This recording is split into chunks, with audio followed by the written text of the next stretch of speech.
Hi, my name is Timea and I used to work in IT. I have a degree in computer science and started working as an intern software developer back in 2008. Later, I worked as a technical consultant and as a backend developer. A rather normal 12-year career path, I would say. At about the same time, in 2007 to be exact, I started joining student organizations and volunteering for different reasons.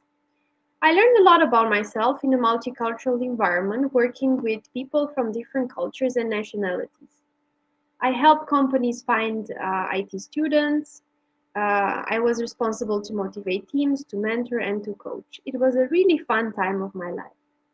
And in the last 7 years, I feel honored to be part of the amazing Women Techmakers team, which I helped grow and foster locally. As you can see, I was living a double professional life in the past 13 years. The question I ask myself lately is why? I mean, yes, at the beginning you could say that I was doing just to try stuff out, but it continued for 13 years. So why?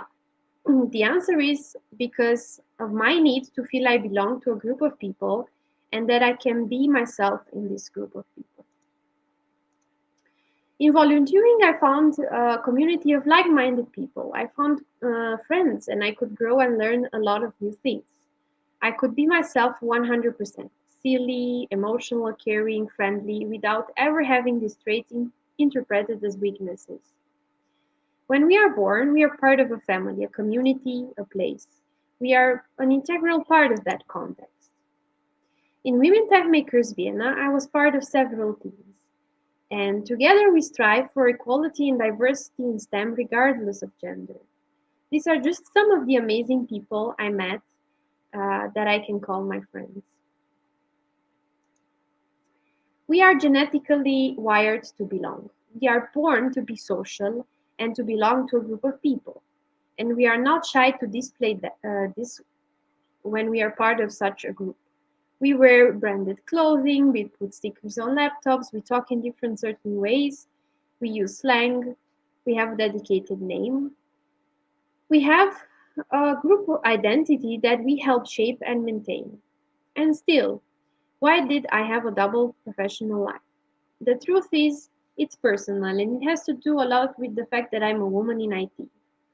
And to better understand, let's take a look at the situation of women in IT in Austria.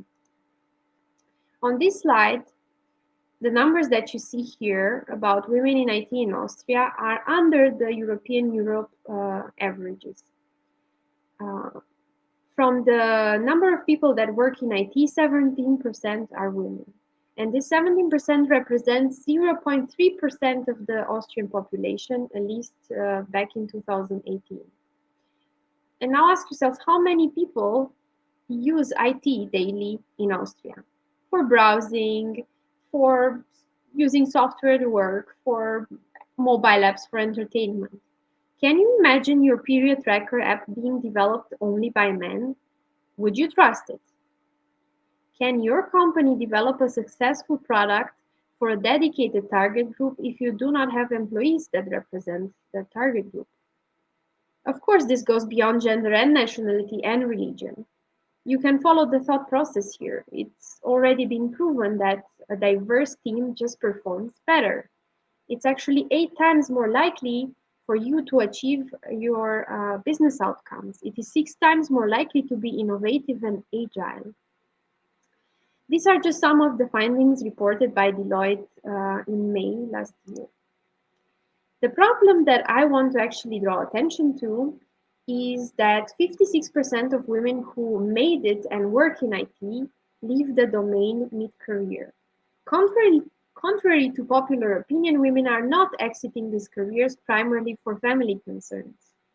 56%. I find this to be very upsetting because the little women we actually manage, for example, through through Women Techmakers Vienna, to channel to STEM careers, end up leaving them anyway mid-career. So let me tell you about the best development team that I was part of. When I joined the team, there were 4 women out of 9 total members. and the team had a female tech lead. It was pretty uncommon, especially when I look back at my previous jobs or university experience. I even felt odd at times being in a 50% female development team, but it was good odd. The problem is that people started leaving soon, men and women.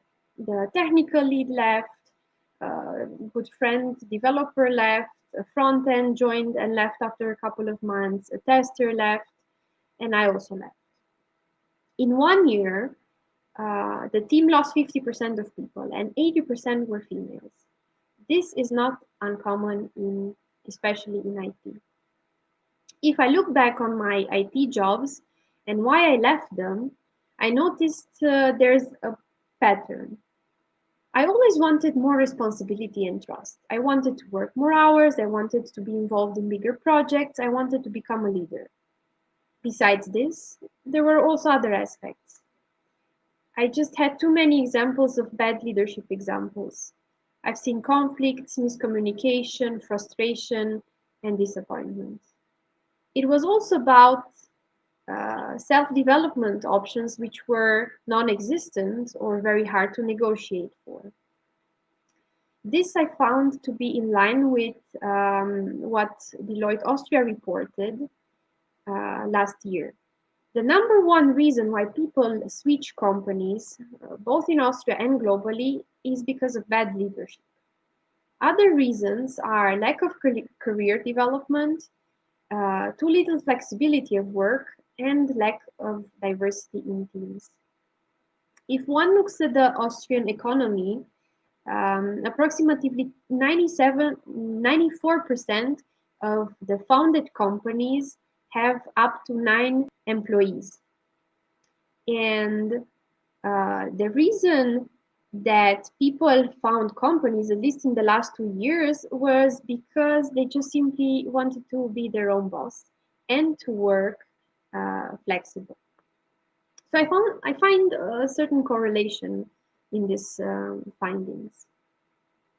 I personally decided to pursue entrepreneurship too. For me, entrepreneurship ensures that I do not experience yet again another bad leadership example. That I can work flexible wherever and whenever I want. And also that I can learn a lot of new things. It just makes sense. I mean, I also tried. With the knowledge that I had, I really tried to find that one company where I can reach my full potential. Every time I switched jobs, I was full of hope, and I always told my friends, this is the company that I'm gonna stay for longer period. I'm gonna try my best. Switching jobs is very tedious. It takes a lot of time and energy from a person. You work full time and then you go home, you have to update your CV, you have to research companies, you have to apply, you have to write motivation letters, you have to adjust your CV, you have to apply again, you have to go to interviews.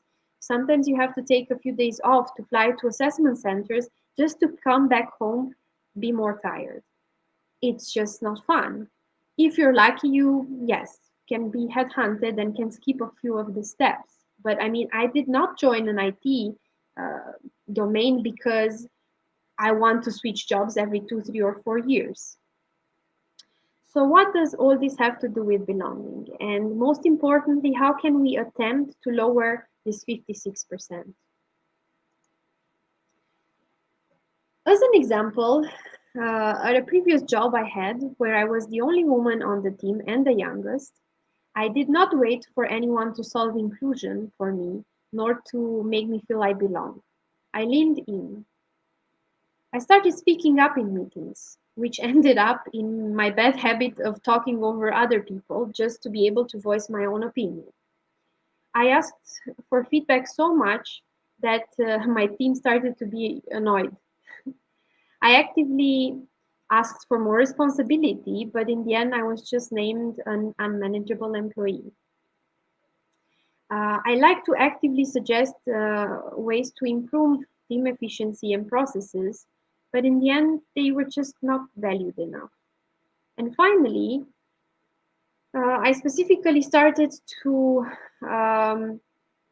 mention that I want to develop towards a leadership position. And I was told that I'm not a team player, I don't fit in the management team. I always believed I can handle any job change because I'm creating my own environment. I'm friendly and easygoing. I can spark a conversation easily with any kind of a colleague. I love to organize social events, cross-departmental, because all this because I love to work in a collaborative environment. And in each job position that I had, I'm lucky that I collected a lot of friends. And still, the IT work environment is not the one that I can bring my 100% authentic persona. And along the time, I noticed some traits that now sometimes I live at home. For example, me being silly is not seen as a leadership quality. Me being friendly is not seen as a quality for a thought decision maker. Me being a young looking ambitious woman on the team of only men is definitely not seen as the most competent in the team, and so on. And at the end of the day, it's not even about this constant proving yourself as a woman in a tech environment, which is really energy draining and useless. For me personally, it's just about being valued, having the feeling that after being in 1 year at a job, when I choose to speak up, that people listen to my opinion. And if my opinion is not okay, then I get feedback and I can work on it. I can adjust for the next round of discussions. It was also a lot about this feeling of constantly hitting the wall. It was just the perfect setup for feeling unvalued and unwelcome. And motivation can only keep you going for so long, and salary increases can also keep you going for so long. Am I just crazy to want a workplace where I can pour my heart into, which also lets me do that? Companies started noticing these aspects more and more and started pouring money into topics such as employee experience, employee engagement, diversity, and inclusion. But their solutions don't really work. I mean, what can you do when you drive your employees to the point of not caring anymore? It's difficult. So, how do I make sure when I switch jobs that I get in a better environment? Truth be told, I don't have a complete solution. I just know about myself that I thrive in more inclusive environments where people treat people with common sense and where people are reminded that appreciation, feedback, and admitting one's biases and limits is the best kind of environment.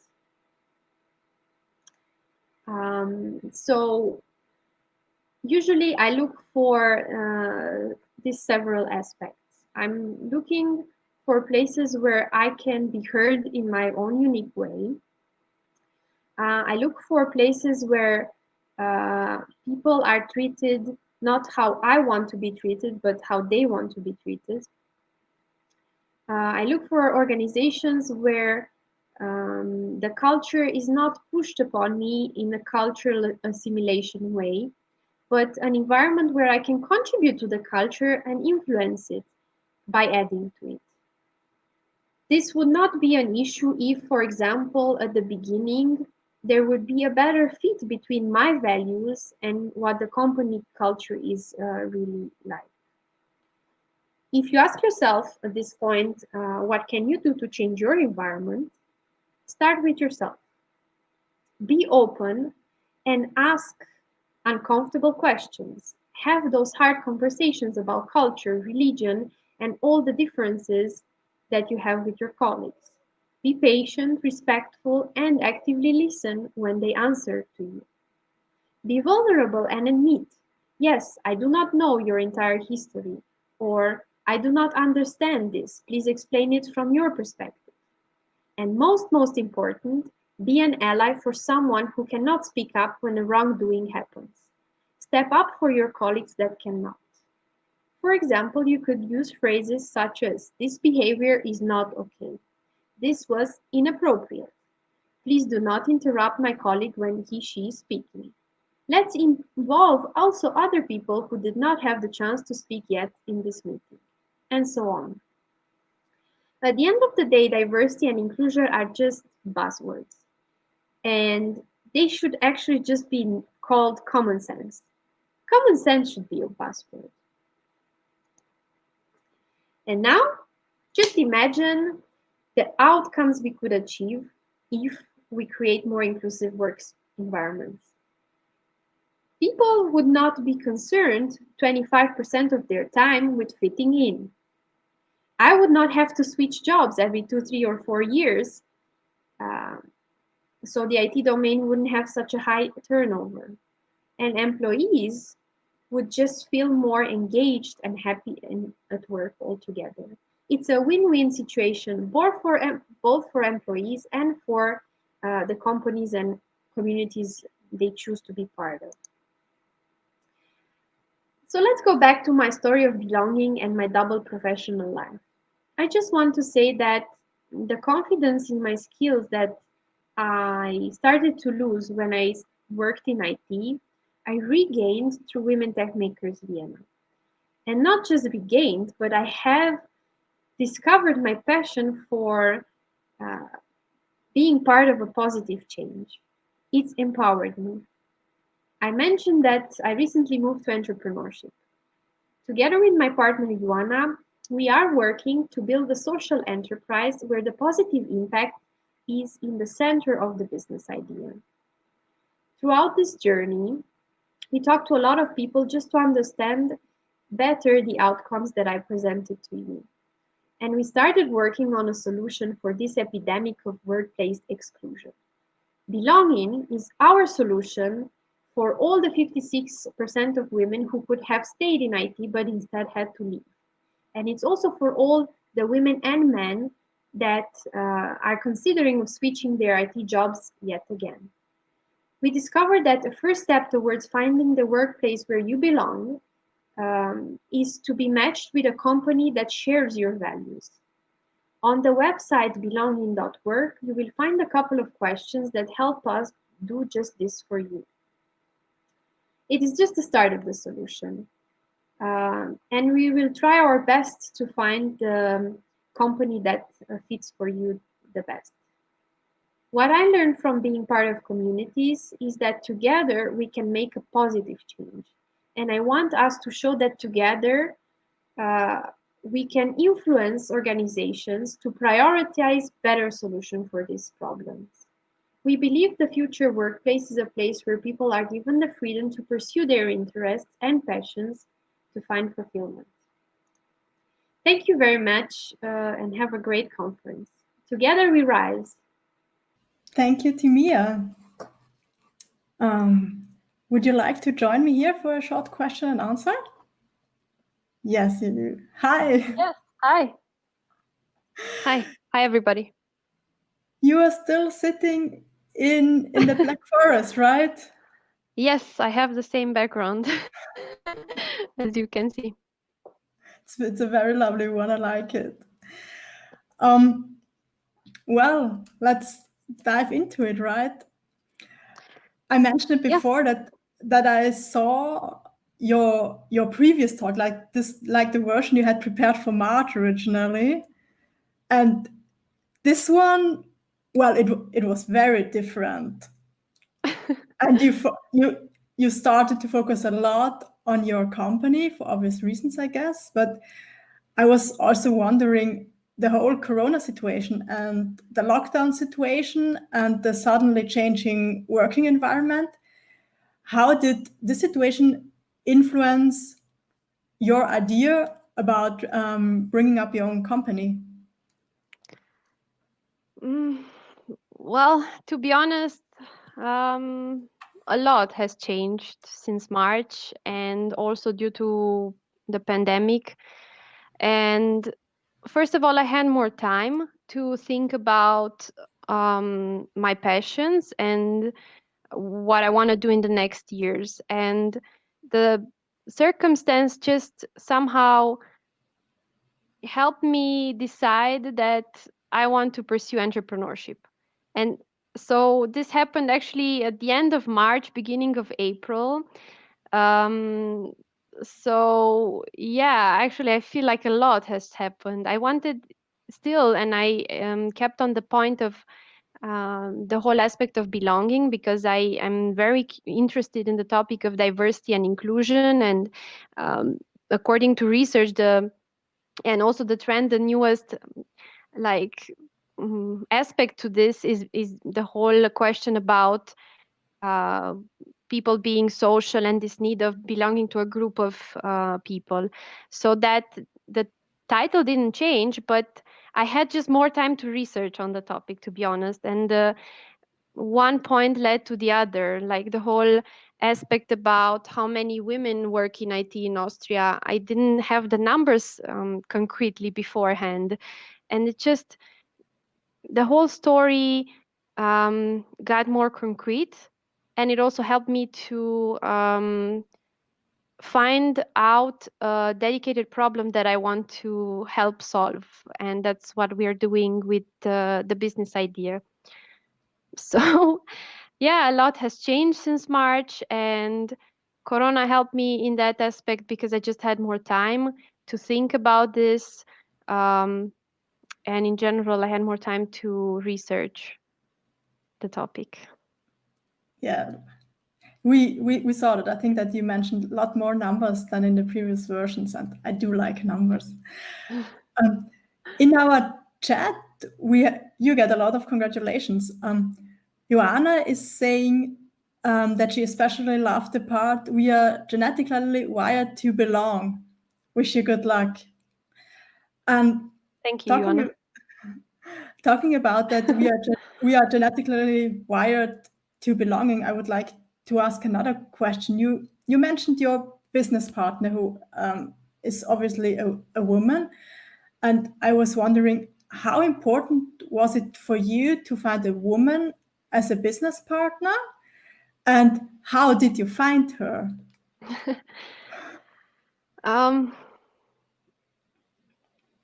The fact that she is also a woman like me is just, I suppose, a coincidence.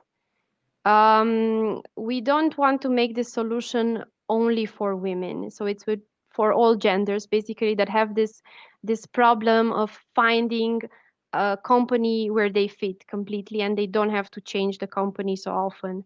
And I think this is going beyond gender anyhow. However, I'm not entirely sure that I would have had the courage to start if I wouldn't know my partner, and she's also called Ioana. We used to go to school together, and we started from the same place, we have the same background, basically. Our families are very similar. So for me, it was more of a match on the value level, that we have the same values. Because for me, that ensures that we have um, our team better formed from the beginning, from the get-go. That doesn't mean that we don't have to work on, the whole team aspect per se. And the other aspect is that she just completes me skill-wise, right? So I'm like more coming from the IT, computer science, now doing an MBA in general management, while Ioana had a total different career path. She went into research, postdoc, doing a postdoc in US, right? And she's coming more from the business administration aspect. And I was especially loving her research because she Timea, we are losing you connection-wise. on remote work, for example. I thought I lost you for a second. Yeah, we did lose you, but now you're back again. So I was just saying that she completes me skill-wise, and I was very curious what she did in her research, working on topics like remote work and global collaboration in global companies. And I think that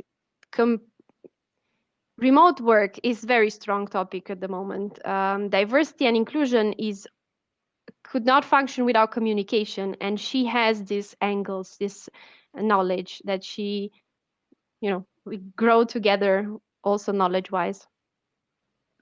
So it just happened that she is a woman as well. Cool. I would also like to ask you a little bit about Women Techmakers, because you are a co-founder. Did the Corona time also give you time to think about how you want to proceed with Women Techmakers? What